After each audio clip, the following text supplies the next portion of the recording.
Good morning, or depending on when you're watching this, good afternoon, good evening, or good night. My name is Ross, and as always told, out of Voice Radio. And it is about midnight as I record this. It will flick past midnight as I'm talking. But we've got new Pokemon Sword and Shield news that just came out in a new Nintendo Direct. So what are we going to do? And I want to start off looking at some new Pokemon, and I want to start off with Cramorant. That's right, ladies and gentlemen. Now, Cramorant very clearly based on the bird, the cormorant, and yes, obviously, cormorants are indigenous to the UK. They are really going for it with the Britishness of Pokemon Sword and Shield, and now that we know that the Pokemon World Championships will be held in London next year, it kind of makes sense. And of course, we know that there is going to be a pop-up Pokemon Centre in London. So, yeah, fair to assume that Pokemon are going all in on London. I have absolutely no problem with this being someone from the UK. Cormorant. Although the Pokemon's actually called Cramorant. It is a Gulp Pokemon. It is a flying water type. And the thing I really love about this is its ability Gulp Missile. And essentially, when you use the move Surf or the move Dive, you get fish in your mouth, and you end up in your gulping form. If you take damage from an attack while in the gulping form, you spit the fish at the Pokemon and do a little bit more damage. That, to me, ladies and gentlemen, is a very fun new ability. Now, we have been given a bit more information about the Pokemon. It is a voracious eater. It is insatiable. When it comes to food, it will try to swallow anything it can fit in its mouth. Sometimes it will swallow things that aren't its intended prey, spitting them out in a hurry once it realizes its mistake, hence the ability. And it never forgets its bond of its trainer. It can be forgetful, but will never forget a trainer it grows to trust. However, it seems that even trainers will face fierce attacks from their Cramorant if they try to steal its food, as they should.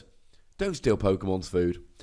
And there's another Pokemon coming out, Polteageist. British people are famous for nothing if not their tea, ladies and gentlemen.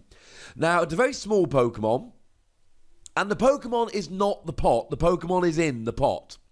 Now, I'm going to be honest, this is another one of those weird ones. Its body is made from black tea, and is said to have a distinct aroma and flavour. It will only allow a trainer it trusts to sample its tea.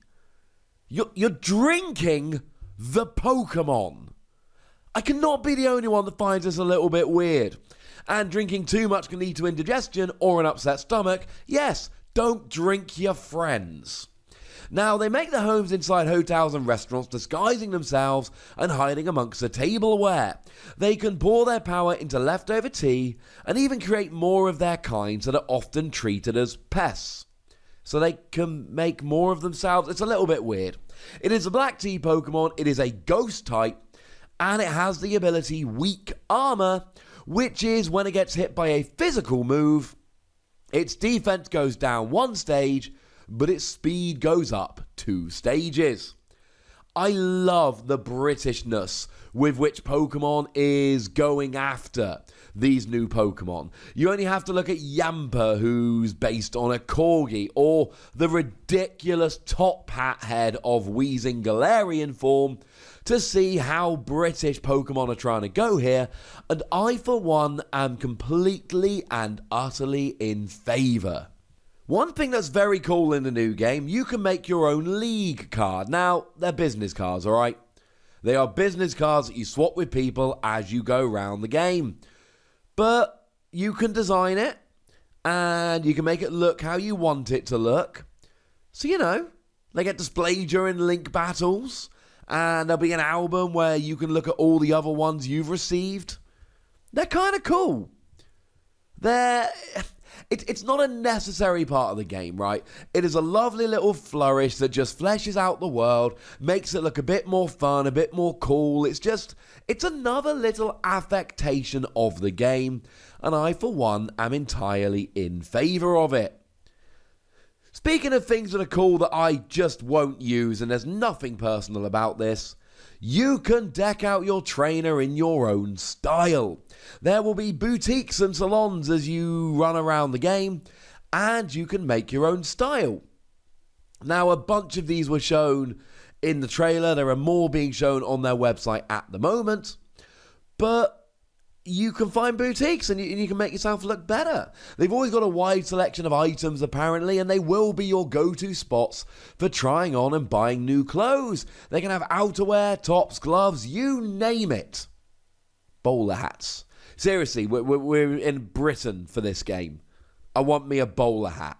Apparently you can mix and match styles in any way that you want, which is lovely because they don't force you into coordinating. My wife will tell you that is not my strong point. And boutiques in different towns and cities have different items for sale, just like in the real world. And don't worry, if it's not just your clothes you're looking to improve, you can get yourself a haircut while you're there as well, which is nice. Now, one of the coolest features that I've heard so far of Sword and Shield is the surprise trade. So you're going to have the Wycom in the game, and it's going to let you do things like trade Pokemon and have link battles. If you see a stamp pop up during your adventure, it might be someone trying to connect with you, and you can actually have link battles with these people. Now, that's kind of cool. But what's even cooler is the surprise trade. You select a Pokemon from your box that you're willing to trade, and that's all you do. If you are connected to the internet, you can find a partner online and somebody who can have a look and go, oh, I want that Pokemon, I'll offer this Pokemon. But my favourite thing about this is with local communication, you can actually get a trade from somebody around you. You won't know what Pokemon you'll get in exchange.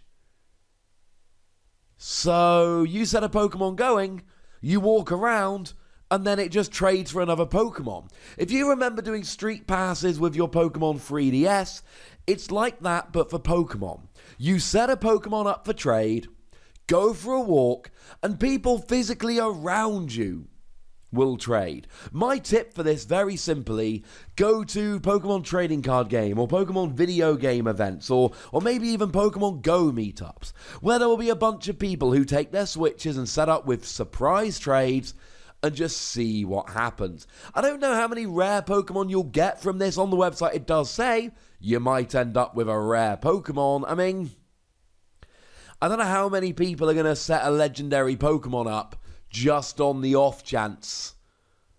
The chances are you're going to be getting fairly low rent Pokemon most of the time, but the idea of just setting a Pokemon you don't need for trade and then having a mystery trade happen as you're walking around in the real world is awesome. You can do it online, but there's something about walking around and just doing surprise trades with people you pass that makes me super excited about this game. And the final feature we need to talk about today is Pokemon Camp. Wander around the Galar region, set up a camp, and then go for it. And you can call your Pokemon over to you.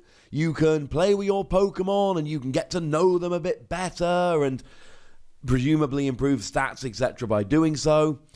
You can make curries with your Pokemon. There are over 100 different types of curry. And you can even go around and explore your friends' camps. When you're running around the wild area, you may see a camp set up, so you can go and just kind of chill. Now, you do need a paid Nintendo Switch Online membership to go playing around in other people's camps. You do not need a membership to play with other players using local communication features, but you do need it if people are playing online. There we go. That's moderately important. You can let your Pokemon out to play, you can play with their Pokemon, you can cook a big pot of curry and enjoy it together. Seems like a really fun new social feature, which I like rather a lot indeed. And while they were kind of popping this on the website, they just popped in a little thing of like, oh yeah, and Alchemy can have different appearances as well. Oh, it's still Alchemy, but the colours and the decorations change from strawberries to 4-leaf clovers. That's kind of cool. Alright, ladies and gentlemen, that'll do for today. That is the new news that we've got from Pokemon Sword and Pokemon Shield. I I'm just getting more and more excited for these games as time goes by. But I would like to know how excited you're feeling about these, so let me know in the comment section. Go nuts! Be nice. And then make sure you like this video, subscribe to this channel, follow me on Twitter at @TheWassy, and Twitch for some live action at twitch.tv/PTCG Radio. If you want to support the channel, get some bonus podcasts and all that, head on over to patreon.com/PTCG Radio, where you can do exactly that. And please do make sure you're checking out youtube.com/WassyPlays, where we talk about a whole bunch of games that don't even have any Pokemon in. But by far the most important thing as always, look after yourselves till next time. Thank you very much for watching. My name's Ross, and you've been watching PTCG Radio.